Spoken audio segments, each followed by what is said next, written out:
Bonjour à tous, j'espère que vous allez bien. Je vous fais une petite vidéo parce que là dernièrement j'ai eu des personnes en cabinet ou à distance et par 4 reprises. On m'a parlé de quelque chose qui m'interpelle mais beaucoup. Ce sont des personnes qui en fait consultent des médiums et ces médiums ont tendance à alors certes, il y a des choses des fois qu'on peut vous annoncer qui sont plutôt à tendance négative.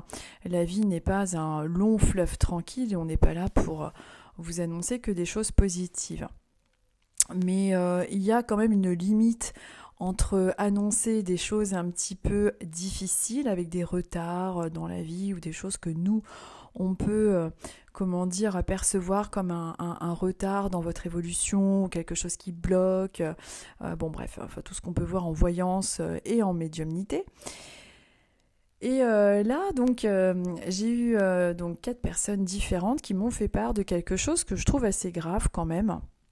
Donc évidemment, je citerai pas de nom, mais je trouve assez important quand même d'en parler parce que il y a des gens qui consultent, des gens qui se disent être médiums. Donc on est tous plus ou moins médiums là-dessus, d'accord. Mais il y a des gens qui prétendent être médiums, qui n'apportent absolument aucun détail pendant les séances, c'est-à-dire qu'elles vont pas définir du tout le défunt, ses traits de caractère, sa façon de parler. En médiumnité, on se doit en tant que médium, si vraiment vous êtes en contact avec les esprits, transmettre des informations qui, avec une multitude de détails, vous prouvent, entre guillemets, que c'est votre proche. Si on vous dit des banalités, des choses très très générales, il y a toujours plus ou moins un doute quand même. Il faut toujours rester quand même assez vigilant. Et puis, alors, on n'entend pas comme au téléphone, en tout cas pour moi je les entends pas comme au téléphone, mais je vais avoir des fois des prénoms, des fois je vais avoir des sonorités, des sons, des images, je vais avoir des endroits où ils aimaient se rendre, souvent ils me montrent beaucoup les lieux où ils se rendaient, leurs traits de caractère, leur personnalité, leur humour, leur caractère, enfin tout un tas de choses que vous additionnez tout au long d'une séance où vous retrouvez votre proche. Le problème qu'il y a, c'est que il y a des personnes qui consultent des gens qui vont se dire être médiums. Et ce médium, donc voilà, va dire, donc là carrément le truc qui m'a choqué, c'est bon bah votre proche, je suis désolée, mais il est en enfer, carrément cette phrase-là. Alors il se peut, il y a plusieurs strates vibratoires différentes de l'autre côté, il y a des couches énergétiques, des champs de conscience et des perceptions différentes, enfin c'est assez compliqué à expliquer, hein. Puis on ne sait pas tout, un médium ne sait pas tout, il ne voit pas tout, il n'entend pas tout, hein, bien évidemment. Mais alors, oui, alors votre proche là en ce moment, bah, je suis désolée, mais il est en enfer. Parce que, enfin, comment il est possible, en fait, de dire des choses comme ça à quelqu'un. Cette personne, elle sort de la consultation, elle est complètement démolie. Psychologiquement, c'est épouvantable de dire ça à quelqu'un. Il y a des façons de le dire. Et puis, ce médium n'avait apporté en plus absolument, apparemment, aucun détail vraiment précis sur le défunt. Il n'a pas su dire comment il était ou quoi que ce soit. Donc, bon, est-ce qu'il était vraiment en canalisation avec lui ? Euh, donc en fait, c'est vraiment super important de travailler son discernement dans le monde de la médiumnité. C'est vraiment terrible, hein. On n'est pas surveillé, on n'est pas contrôlé. Donc soyez vraiment vigilants. Donc il y a ça qui m'a choquée. Une autre dame, pareil, qui a consulté une médium qui lui a annoncé un décès. Avec un comportement complètement inapproprié dans le sens où cette personne, on ne sait pas pourquoi, elle ricanait un peu. Bon, pourquoi je ne sais pas, est-ce que c'était nerveux ou autre, j'en sais rien.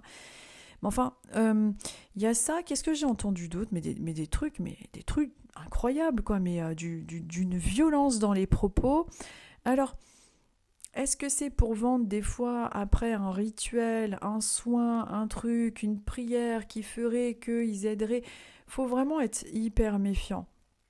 Euh, je sais plus ce que j'ai entendu, mais j'ai eu à 4 reprises quand même, en l'espace d'une semaine, on me parle de ça. Et je me dis, c'est quand même pas un hasard, c'est que soit je dois faire une vidéo pour parler de ça, soit, enfin, il y a quelque chose à faire. Pour les médiums, c'est le bouche à oreille en général qui fonctionne bien. Et encore, bon, des fois. Mais c'est le bouche à oreille, c'est... Je sais pas. Mais quand j'entends des choses comme ça, j'ai entendu des choses...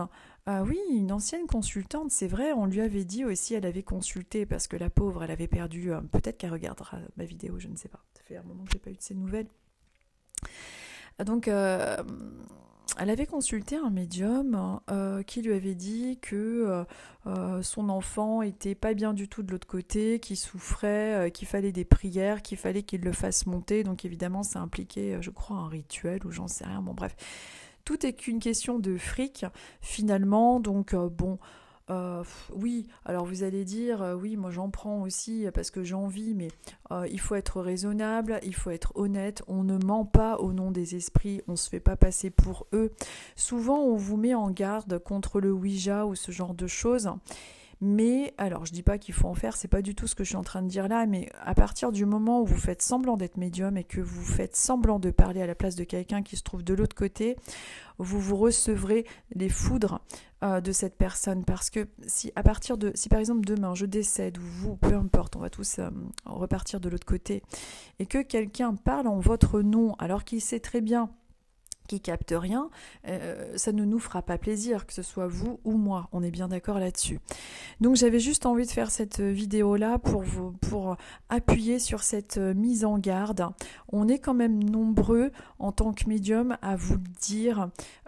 Des fois, on peut ne pas avoir le contact. C'est ce que je dis à mes consultants. Je dis attention, ne me dites rien, mettez-moi la photo.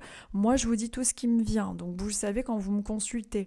Je ne vais pas aller chercher des infos ou quoi que ce soit, la photo, l'année de décès, et ensuite je transmets, et on voit si c'est bien la personne. Et il se peut parfois qu'on ne puisse pas les avoir pour X, Y raison, parce que le médium ne capte pas ou autre. Mais soyez vigilants vraiment parce que en plus ces gens-là ne vous transmettent rien de concret sur vos proches en fait. Demandez, alors évidemment que le médium ne pourra pas vous sortir tous les prénoms, tout parfaitement, c'est sûr, mais il faut normalement que le médium soit quand même capable par une multitude de détails vous dire tiens votre proche il est comme ça et j'ai telle image et que ce soit vraiment tout au long de la séance quelque chose qui s'assemble. Et puis alors de démolir comme ça des gens en leur disant votre proche est en enfer, tiens là lui oh ben vous savez lui j'ai la mort hein. Il y en a plus pour longtemps parce que c'est vraiment des phrases qui sont données lors de séances hein. Tiens bah lui il en a plus pour longtemps malheureusement mais bon il est mort, il va mourir donc bon voilà et puis alors sans aucune psychologie derrière donc il y a vraiment une vigilance à avoir. Mais j'en ai entendu pas mal hein, des histoires, je dois oublier la moitié des trucs, mais j'avais vraiment envie de faire cette vidéo par rapport à ça.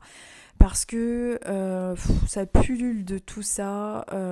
Les médiums qui font des conférences, ils se montrent en conférence, donc on voit s'ils captent ou s'ils captent pas. Donc ils sont sans filet, ils sont devant vous, ils vous transmettent des infos, donc ils peuvent pas tricher, ils peuvent pas connaître toutes les personnes qui sont en salle. Pareil, moi j'ai un groupe privé, j'essaye de transmettre en fonction des photos tout ce que j'entends par rapport à là-haut. Les âmes viennent à nous soit à travers les photos, soit spontanément. Des fois on n'a pas besoin non plus du tout de photos, mais moi ça m'aide, après ça dépend, chaque médium est différent. Mais vraiment, soyez, si c'est possible, vigilants par rapport à ce que vous pouvez même ressentir lors de la séance. Quand les énergies sont négatives, vous allez le ressentir, de toute façon c'est lourd, c'est plombant, vous n'avez pas l'impression d'avoir revu votre proche en plus, rien ne correspond vraiment, ou alors on va vous dire des généralités. En médiumnité, évidemment, si on vous dit votre proche vous aime fort, il vous embrasse, il est soulagé, il ne souffre plus, ça c'est des phrases, bien évidemment que c'est vrai, mais en général ils sont comme ça, mais il faut quand même donner plus. Il faut quand même qu'il y ait les détails, il faut qu'il y ait, je sais pas, moi la grand-mère avec le petit bouton qui pique, la gestuelle, le petit bouton qui pique. Oui, bon, des fois, vous savez, quand on embrasse les personnes âgées, des fois il peut y avoir, bon bref, vous m'aurez compris. Mais vous voyez le petit détail qui fait que, ah bah oui, ça je me souviens, ah oui, elle avait cette manie, vous voyez, il y a tout un tas de détails. Et c'est vraiment terrible parce que, en fait, quand on essaye d'apporter un travail de médiumnité, on essaye comment dire, d'être intègre dans notre rôle de médium, on se donne du mal, on essaye